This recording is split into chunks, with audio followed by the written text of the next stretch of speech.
Okay, good afternoon, ladies and gentlemen. Thank you for joining us. I'm always particularly impressed to see the people that have been at a two-day event like this and have the stamina to make it to one of the very latest sessions. So I do thank you if that applies to you. If you're joining us for the first time here in the discussion zone, welcome for the first time.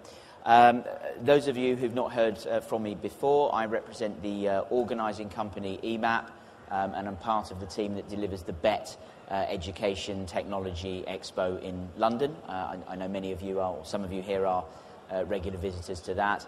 I'm delighted, for me personally anyway, the first time today, and I'll introduce the panel shortly in more detail, to be joined by somebody representing the organisation with whose kind support and endorsement we've been able to bring the Expo to Abu Dhabi.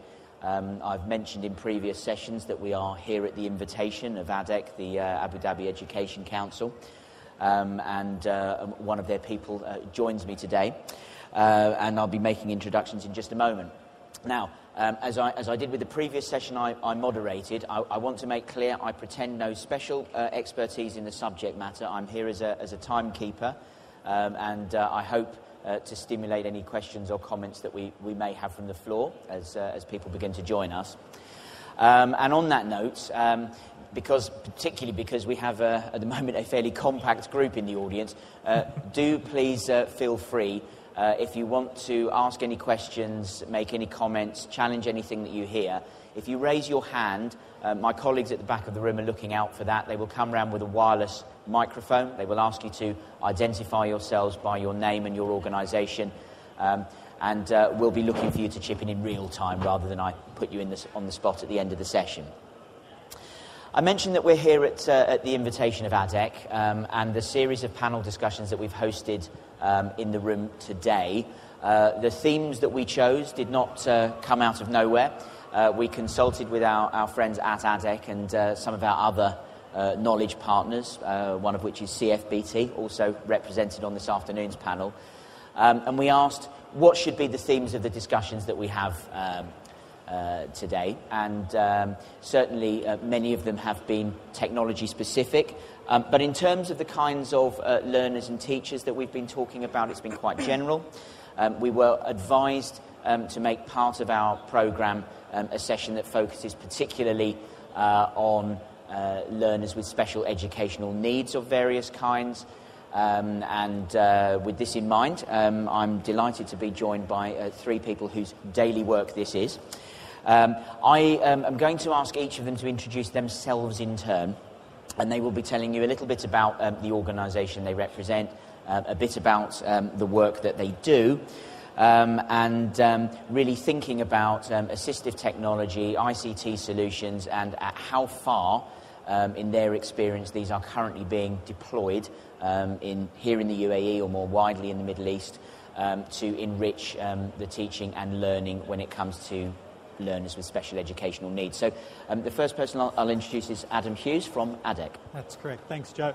My name's Adam Hughes. I represent the Abu Dhabi Education Council. I'm the section manager for disability education or special education. The work that we do is to develop policies and systems to support young people accessing education in the general education sector. It's an initiative that draws a lot of attention from the community in that there is quite a high proportion of young people with disabilities that have not had the chance to go to school as yet.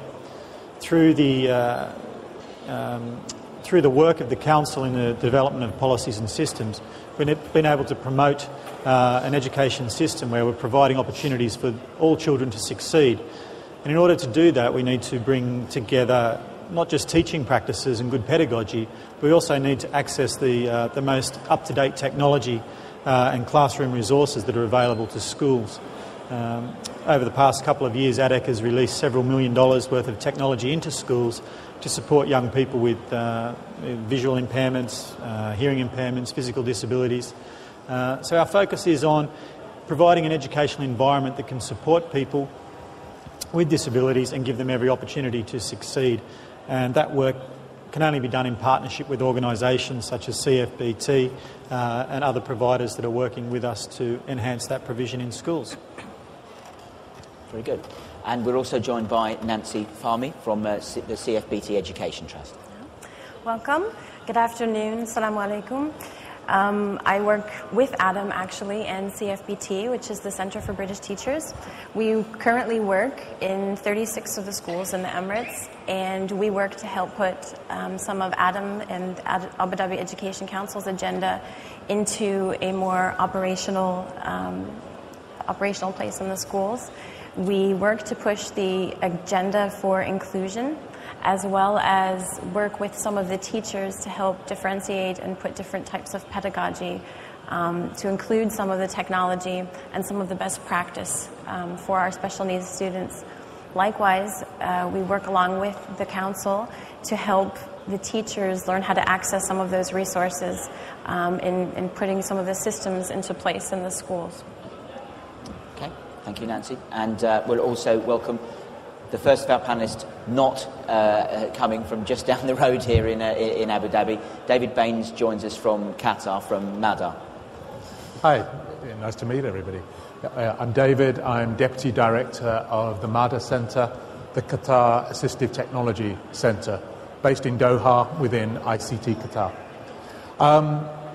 Our remit and the work that we do is to make sure that people with disabilities of any age, whatever their aspiration is, whether that's in education or employment, whether they're retired, very young, have access to technology to achieve their aspirations. We recognise that technology pervades every part of our daily life. The UN Convention on the Rights of Persons with a Disability actually defines access to technology and to information as a basic human right. And the Qatar Assistive Technology Centre was established to make sure that that human right was delivered in Qatar in creating both Arabic and English resources that would make sure that that actually happened. So that's what we do. Okay. David, so you've mentioned that the organisation came into being to deliver on commitments to learners purely in Qatar, but I'm thinking of the correspondence that we had before the event. Absolutely. I think the role of the organisation is a bit broader than that geographically. It is. It is. Although, I mean, I think we follow quite an old-fashioned statement, which is that you think globally, you think regionally, and act locally. So the sort of solutions that we're working on to support disabled people in Qatar actually apply across the entire region. So we want to make sure that those resources are shared and provided across the region. And if we're going to create solutions for Arabic speakers, obviously they're going to have implications more widely. The other role we really want to play is to create a hub of accessible technology, information, influence and advice that anybody from within the region can use to support the types of initiatives that are happening right across the Gulf and beyond. Okay, and before we get into some of the more general discussion points, I think it's really useful for everybody to understand the context and why you're here, and some of our visitors will see that you've had a presence on the exhibition floor. Yep. On what basis have you been interacting with the likes of ADEC and their improvement partners and perhaps equivalents in some of the other countries in the region? What we recognise is that access to technology is one piece of the jigsaw of an inclusive education system. So what we've been trying to do is to bring our niche expertise to bear to make sure that school resources are designed in an accessible way, to help make sure that suitable technologies will link with infrastructure, to look at things like e-accessibility policy. And as I say, it's to make sure that these things join together. We talk about the need within the region for an assistive technology ecosystem, which all these different parts come together and play their part. And we talk about it as an ecosystem because if one part fails, the whole ecosystem fails. So in working with ADEC, working with people in Kuwait or wherever, actually it's putting together that ecosystem where we all are clear on our roles and mutually support each other. For us, that's about making sure that the technology is going to work for those people who need it. Okay, and I think given that there is this regional remit, you'll be well able to answer my first question, but I'm also conscious that our other guests are not natives of the region, have come here to work in more recent times. So I will be able to draw on experiences that they've had elsewhere. So I guess my first question to Adam, and I'll ask you all to cover it off really, is if you think about the state of provision for learners with various kinds of special education needs, whether it's the particular country that you're working in now or more generally across the Middle East, as far as you feel able to answer that, how would you compare the situation here with what you've experienced perhaps in your countries of origin and elsewhere? Adam? There's quite a few precursors to answering that question, and that is going through the lines of how do we accurately identify the needs of individuals with disabilities. At the moment, the region is going through a process of developing diagnostic tools and appropriate assessment tools to apply appropriate diagnosis or identify the specific needs of individuals. And until we get that element of diagnosis and assessment done correctly, then we aren't really in a position to benchmark ourselves for the most appropriate technology or the most advanced technology to meet that individual need. So we're still working through that approach of assessment, diagnosis, and maintain and steadily growing and exposing schools and students and families to the technology that's most appropriate for them at the stage that they are at. Now, it's very easy for us to go out and identify the most state-of-the-art technology for families to access, but how sustainable is that for the family in a school environment that is still growing? And how do we accommodate for the professional development of teachers that have to maintain that equipment within the schools as well? So in this particular part of the region, in Abu Dhabi, we have identified quite a number of students, particular focus on visual and hearing impairments. There's quite a high proportion of young people with visual and hearing impairments here, and we have a great deal of access to technology. And that's been the leverage for us to really introduce the types of technology that can support those students in schools, and then start to expose schools to greater levels of technology that could then be more advanced and more appropriate for parents and families to access and be trained as well. Training is one of the critical elements that needs to come behind the exposure to the equipment. Just recently we released over, I think it was 225 FM systems of various categories for students with hearing impairments, and that training involved parents, teachers, classroom assistants and support personnel from the regional staff. Now that was exposure to what might seem to some mature systems as a readily available resource, technological resource. To this environment, that was state-of-the-art, fantastic for the first time for that child to have a piece of equipment that they could use in the school and take home and share with their parents. So there's quite a long way to go in this part of in this particular emirate in terms of where we are as a mature education system and what might be exposed in the UK or Australia. So okay, quite a bit there. And Nancy, your experience? Yeah. Over the past year and a half, it's fair for me to say, in conjunction with what ADIC is doing in terms of identification and looking at the needs of the students, they've been able to put out a lot more assistive technology. And in the schools where the students and teachers have been able to actually gain access to this, it has opened up the doors for the children to actually be part of the classroom, as well as engage with some of the other students and be part of what's going on in that direct learning environment. Likewise, from a training perspective, I think this is the most important thing. When you look at the local teachers who put in a lot of time and a lot of extra energy to try and accommodate and put out different types of resources in the classroom that will engage the students, I think over the past year, some of the training that's gone on has really opened their eyes to how they can keep some of the special needs students in the classroom and actually working with the other students. On that same token, Adam has spoken a bit about working with the parents and the community. Through our company, CFBT, and some of the partnership teachers that we have in the school, we actually worked to put some parent programs and different types of training while the teachers gained access for the parents to come in and gain that same access as well, so that they actually knew what to do at home and how to use some of the equipment that they were able to take in the best possible way. So I think that it's, I've been fortunate to be a part of watching some of the school communities grow and open their own eyes to how to engage and keep students in the classroom rather than thinking exclusively.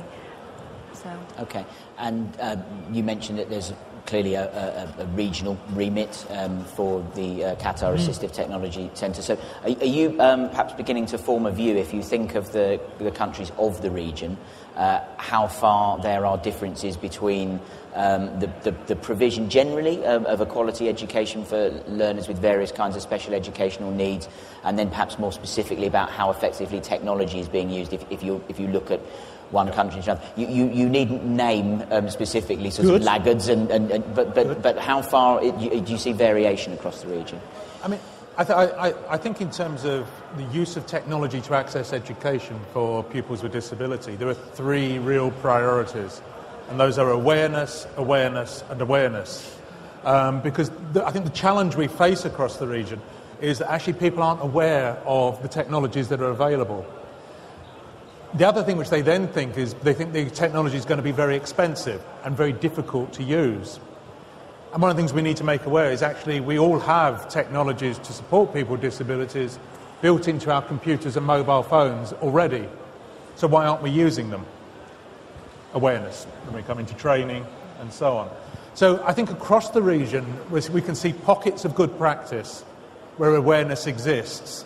And it's how we get that awareness to permeate out across quite wide geographies with variations in language, with different levels of approach to teaching. How do we get that awareness raised right across that group? And I think that's the part which is quite challenging. I think the willingness is there and the commitment is there, but we need to understand what we have available to us already and make use of that before we start spending significant amounts of money to enhance it. Let's make sure we know what we've got. Okay. Before the session, David, you and I have been in correspondence for quite some time now, and I'm indebted to you for suggesting some of the talking points that we're discussing today. And one of them that you mentioned was around assessing learners for the allocation of assistive technology, and I understand from brief discussion with you and a little research of my own that in this area it's one of the really important topics. Again, if you think about your experience here in the region, how effectively do you think learners are being assessed? And when David's given his answer, I'd perhaps ask the other two panellists to comment as well on the same issue. I think one of the most disturbing things you find in this area is going into people's cupboards. If you go into people's cupboards and you look at the equipment which is still in its boxes in the rooms, and what's happened is that people see things in a catalogue, or a salesman comes in and says, you know what, I've got the solution you need. And then once they've sold it, they go away as quickly as possible, because actually it's a little bit more complicated than that. So we have this issue that we've got this technology going into schools, but we need to make sure that it's being used and it's actually being implemented. The challenge we've got is to give people information on the choices that they have, and that would be, I think, probably would be the priority in that area, is to make sure that we're not just got things shut away in cupboards, but it's coming out. And actually that's been an issue which is as true in Europe or the United States as it is here, is actually genuine information and comparison is the thing which we need most of all there to make that work. Yeah, I think adding to that is a need for a clear and consistent diagnostic set of tools for identifying the disability type of young people prior to engaging with the technology. I mean, they go together, of course, But in this environment, we're finding that there are many assessment tools, diagnostic tools have been brought into the region and haven't actually been norm referenced or standardised for the young people here. So that's impacting on what you're saying, with people having a snapshot diagnosis and identifying in a catalogue a piece of equipment that goes with, that's a visual impairment, but not being fully aware of the various ranges of visual impairments for the specific piece of equipment that's required. So hand in hand, we need to ensure that we have that clear framework of diagnostic tools for assessing people with disabilities, because in our particular environment in schools, we have children coming to school for the first time that may never have been assessed before. So parents are unsure of why their child may be different.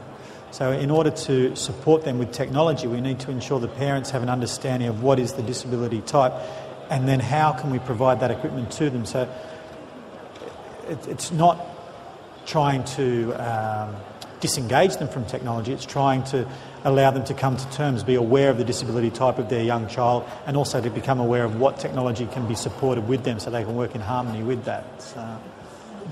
Because it's fun to argue, I'm going to disagree with you completely. Please do. And I'll tell you why I'll disagree, is because actually the model we should be applying is that every child has special needs, every child is an individual.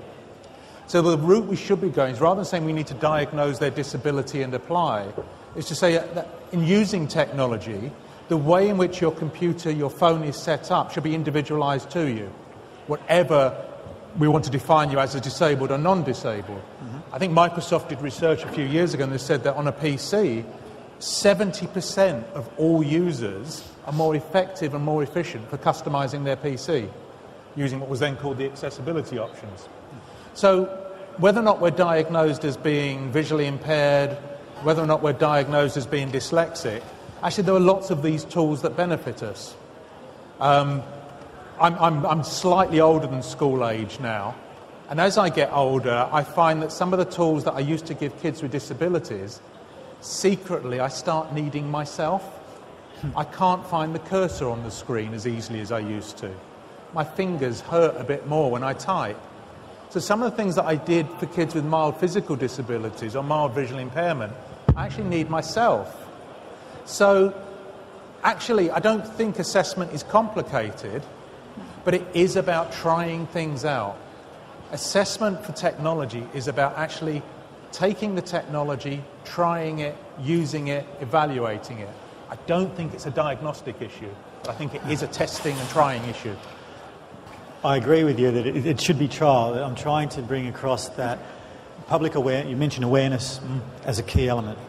And awareness in this particular region of young people with disabilities is a very new element of young people coming to school. So there is quite a fear of bringing my child to school for the first time. How are they going to be accepted? How will this new education council support my young child? Now, sometimes we have to go back to trip over ourselves to be able to learn from what the mistakes are.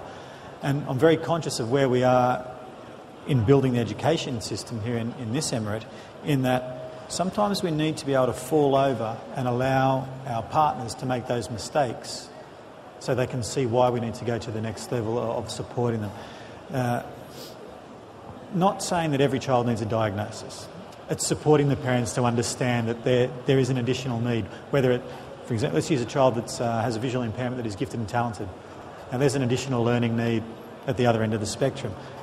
It's exposure to a greater understanding of what is an additional learning need. It might not be a specific special need for mobility. It might just be a learning tool that is required in the classroom that can support the teacher.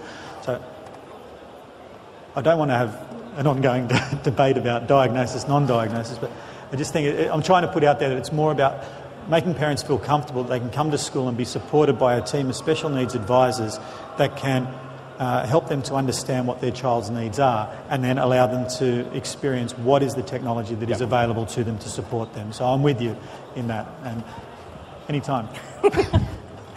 I was going to say it actually comes down to just looking at gaining access to your curriculum, and that the child's going to present with behaviors. In some schools, at least here, we found some of the schools and some of the teachers are ready for some of the technology to come in and they can work along with. And some of the other students have been able to gain access to the assistive technology pieces as well, and maybe in a smaller group have gained, and the curriculum has unlocked for them. So I think that you're both right in the sense that when you're looking at, and I know here our needs for proper diagnostic and understanding exactly what it is that you're looking at is a very new thing. It's a very key element. However, if we're looking at student behavior and we're looking at trying to get and reach students and build awareness and gain access, that it's a bit of both. I'll stay in the medium. I'm sitting between you two. So. Okay. Adam, you talked about a model in your comments there whereby you saw a team of special needs advisors being on hand to work with parents. I think you said perhaps bringing a student to school for the first time. I guess I'm sort of interested to know how far progress is being made. So if you think of those teams as a notion, and we think of the ADEC example, are those teams in place? And if they're not, what sort of issues are there around recruiting and training people to form effective parts of those teams? Thanks, Joe. Very much so. In the 3 education regions, Abu Dhabi, Al Ain and Al Ghabir, we have 3 special needs teams. Within those teams, there are supervisors that take on various roles, whether it's to support vision, multiple disabilities, or various needs of the kids. Their role and function is to support schools and families with developing an educational program that will allow their child every opportunity to succeed. Now, in doing that, they may identify or suggest technology supports within the classroom, and it would be the role and responsibility of those teams to work then with the school principal and with the teacher that will be in that classroom to understand what the technology is that's being brought forward to support that school or support that individual. And it's up to those regional support teams to be in contact with myself and the suppliers of that equipment to ensure that professional development is made available to the schools, and that we're made aware of updates and program provision that's going to continue to evolve as that child goes through school. The teams are most effective. They've come a long way in understanding their role and function of supporting teachers and students in the school, and also understanding how to apply policy and systemic frameworks from a higher office into the school to ensure they're getting outcomes from the teachers and from the students. And how far is the situation that Adam's describing there? How far does that resemble what you see on the ground in Qatar? I mean, we work slightly differently in that we're a discrete assistive technology team that works in education but also in other sectors. Okay. So we work with employers, we work with universities and so on. So if you like, we're a more sort of acute intervention where we come in, assess, recommend, train and support rather than working more widely across the whole SEN element, which is why I say our bit is a piece of the jigsaw. Sure. So that's your piece, but if you think about, I believe the equivalent of the MOE in Qatar is the Supreme Education Council. Yeah. Is that how it works? How far do they have the sort of teams of specialists in place, as far as you're aware, that Adam's been describing here in Abu Dhabi? There are support services being run out of different organisations within Qatar. So a lot of children who are blind draw upon places like the Al Noor Institute for people with visual impairment. So they're drawing support from different sources at different times, rather than a single team that supports all of them. So it's a little bit more fluid in Qatar. I think that's a really important point, which I need to highlight for our support teams that we have, is that ADEC is moving towards that multi-agency approach. So identifying not just what is the educational support provision, but what is there from Ministry of Health, what is there from Internal Affairs or Youth Services, how they can all come together to offer a support mechanism for a family or for that individual, and have a multi-agency support mechanism that will allow the children to move through education and then branch out into various elements of the community. So that's very much an early phase process here as well. Okay. Changing tack a little bit, in a number of the sessions that we've enjoyed here in this room over the last day and a half, educators have been up on the stage, sometimes as part of a panel that's also had representatives from some of the technology suppliers.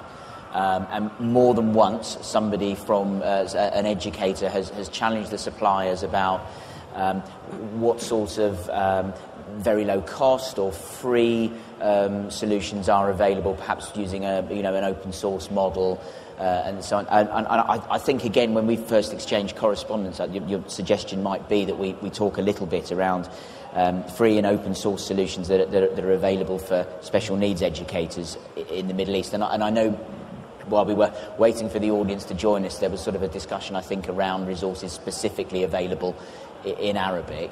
For you all, what has your experience been? Some of the open source assistive technologies that are available now are excellent. Probably one of the most well-known ones is called NVDA, Non-Visual Desktop Assistant. It's a very snappy title for a piece of software. But it's basically a free open source screen reader that will read back anything on the screen to you. For somebody who's blind, even for somebody with dyslexia or physical disabilities, this is really useful.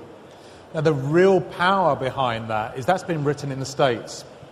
But there is nothing to stop us as a community saying, we will now take that and we'll make it work in Arabic. Or we will look at other products and make them available in Arabic. Actually, we're not at the demand, we're not at the call of the suppliers. It's something we can take control of.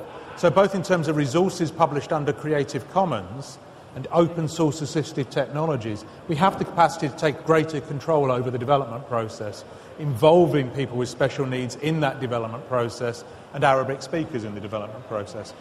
There are some great technologies available. When people are nervous about moving into assistive technology for the first time, this is the first step to take. Use things that are low risk. And some of these utilities are very, very simple. So one of my favourites is a little piece of software called ViewBar. What ViewBar does is really simple. It creates 2 lines of colour to isolate a line of text on the screen.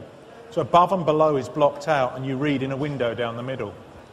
And if you're somebody who's learning to read in English or Arabic for the first time, you have moderate dyslexia and things look cluttered and a mess on the page, actually you can just isolate one line. And my favourite story about this type of technology is I was talking to a very senior official at IBM, and I was doing this presentation and saying, this is great. He said, he came to see me and he said, where do I get that from? Where can I find that? I said, I didn't know you had dyslexia. He said, don't tell anyone, but I get lost on spreadsheets. When somebody gives me a spreadsheet, I can't follow the line of numbers along. And actually, I need to put a piece of paper on the screen to read it.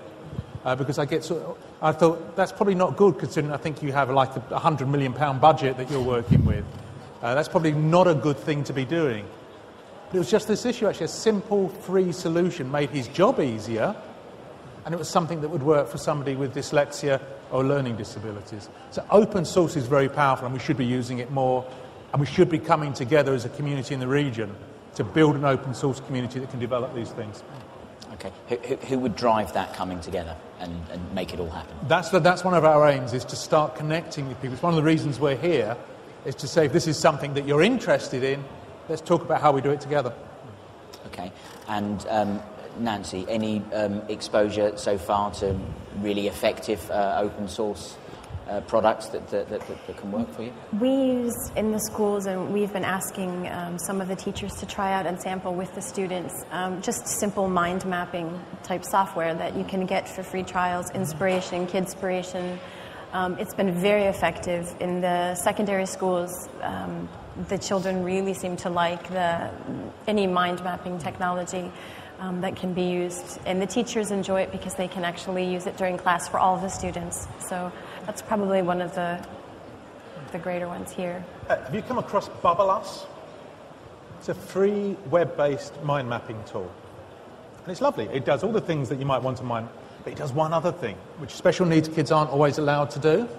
It says, actually, you can build a collaborative mind map online. You can invite your friends and together build a mind map around a theme, and then present it together. And kids with special needs often aren't allowed to work together.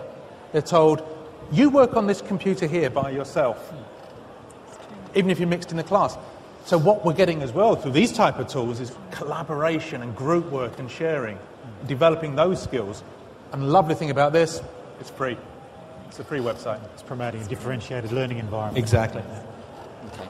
And in terms of an Arabic language interface for things like that, there we hit the problem, and that's why I think we as a community need to be putting that demand forward and building both a business case and a moral case as to why this material is needed. Because if we put the pressure on it, it will come.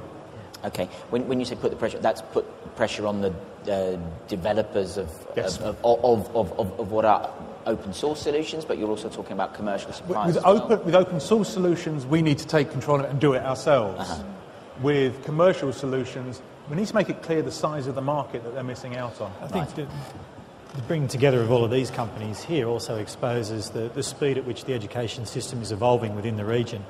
And I'm sure many of the suppliers here will go back and understand the speed and the potential market value that is here for young people in education, not just with disabilities, but within education framework, to be supported by technology at various levels. So it's most people don't associate this particular part of the region with education. It's all about buildings and fast cars, but what's got to drive that is the education base, and bringing together organisations such as this will promote that educational awareness for all students, and that needs to be driven by education councils and supreme councils to come together and round table what is happening within their own emirates to support education at all levels. Okay. One of our final talking points is going to be one that, again, that David suggested to me, and it will, I guess, be the flavour of it is something of a look into the future.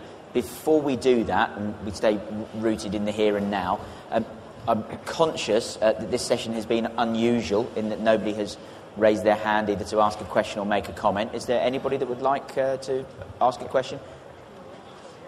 Sorry? Oh, no, you are free to interject at any point. Okay.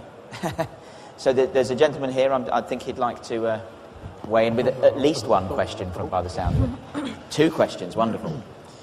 Thanks. My name is Camille Mata from Consort World. I have a question for Adam. One of the main concerns that we've seen with parents that work with their children, either in mainstream education or included in any center or anywhere, is that some of the devices that have to go back home with them have to be funded by the parents, and some of them they cannot afford it. So is there any drive to have a well-studied or well-supported funding scheme? I know that it's very irregular and it's almost non-existing in some of the Arab countries that I work with. So some of them are more on physical disabilities, but there's very little on assistive technology for education. And I wanted to know if you have come across anything, or if you set up anything driven by ADAC or anybody else. Yeah, I'm happy to report that over the past 2 years, ADAC has invested quite several millions of dirhams into assistive technology that is portable, that students can take to the home at nil or very small cost to family. That has been the key element, is to expose families to minimal cost, if any cost at all, for technology that can support their child at school and at home. We've had, for example, I mentioned the FM systems earlier, the portable FM systems.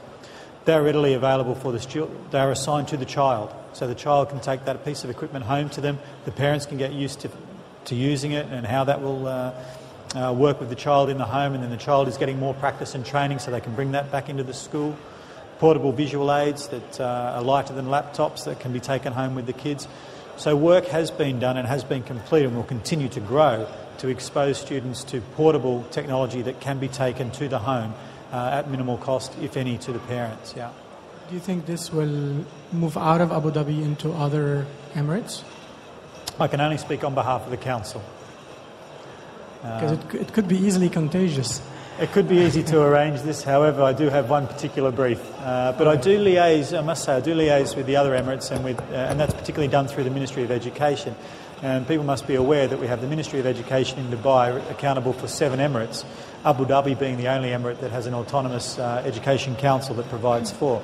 So we are often in consultation with the Ministry to share with them the work that we are doing to take forward areas in special needs. So we do communicate with them on the projects and initiatives that are successful, such as the portable technology available for parents. I began my moderation of this session with some trepidation, actually. I mean, I was open that this is not an area of expertise for me, and I thought, well, do I have enough insightful questions here? Will we fill the time? I'm conscious we've actually gone beyond our allotted time, which I think is testament to the fact that we were able to assemble 3 panellists, all of whom were able to bring deep expertise, knowledge and experience of the topics under discussion. So I do thank you very much for everything you've offered. Thank you to those of you who've chimed in with questions and comments as well. It's the final one of these sessions today. Our exhibition remains open. If there are any of our exhibitors you would continue to like to meet, there is the opportunity to do so for 1 more hour. Thank you for joining us, and I hope very much to see you next year. Goodbye. Thank you.